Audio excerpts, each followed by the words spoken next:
Today, a story that never made it into the textbooks, but it's from such scraps that the fabric of an era is sewn.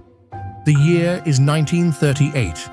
Not a city or a country, but the World Exhibition of Radio Electricity and Wave Technologies in the backwater European town of Leverkusen. A utopian fair where engineers from around the globe showed the future. Television sets the size of a postage stamp, radio receivers built into hats, devices for recording dreams onto steel wire. The protagonist of our story is Leo Sharma, an unknown graphic artist from a Prague advertising agency.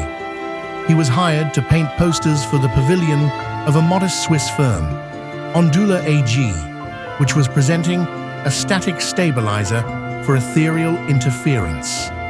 A little box with blinking lights whose purpose was understood by 3 people in the world, including the inventor himself. Leo was a genius of optical illusion. He studied the works of the Bauhaus, the Russian constructivists, but his credo was, "The eye must stumble for the mind to awaken." For the boring device, he painted a poster that everyone considered madness. Against a background of black and white radio waves, he depicted a colorful explosion, a golden spiral emanating from the center. There were no slogans, no text, only a strange model number in the corner, Ondula Phi. And then the miracle began.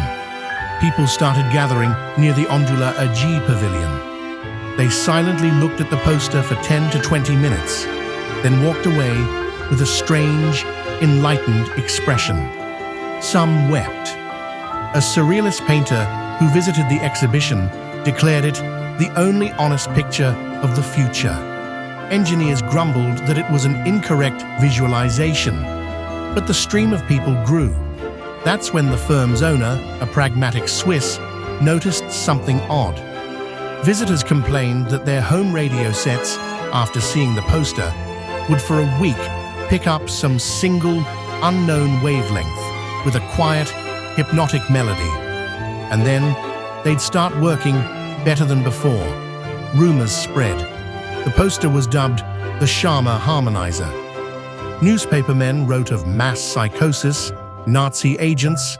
The exhibition was visited by all sorts after all.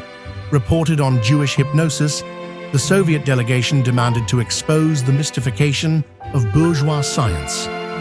And Leo Sharma, the modest graphic artist, meanwhile made a discovery.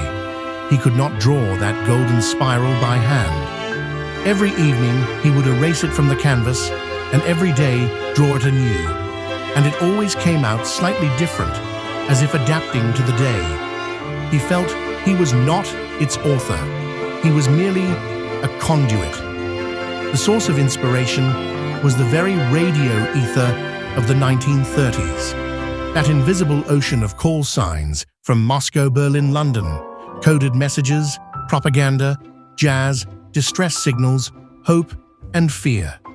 His poster was an accidentally discovered formula of harmony for this chaos. The denouement came on the exhibition's final day.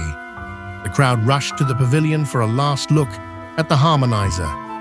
But in place of the poster was a blank canvas. Leo Sharma had vanished. All documentation for the Ondula V had also disappeared. The device turned out to be a dummy, a box with lights and no circuitry inside. What was it? A hoax? The psychosis of an era desperate for a miracle? Or did Leo accidentally stumble upon the very essence of the 1930s, humanity's desperate attempt to find order and beauty in the growing roar of an era that would erupt into war a year later? The archivist has found only one artifact. In a private collection in Zurich, a small sketch on the back of a receipt from a Leverkusen hotel is kept. In Sharma's hand, it reads, "They thought I was transmitting, but I was only receiving, and I found that one quiet wavelength on which the future speaks." Perhaps Leo's genius lay not in creating something, but in hearing the silence at the center of the radio noise. hearing it, and for a moment, showing it to others. In that perhaps lies the main inspiration of the 1930s, the last hope that the technology leading to the abyss might also save, if only the soul. And what do you think?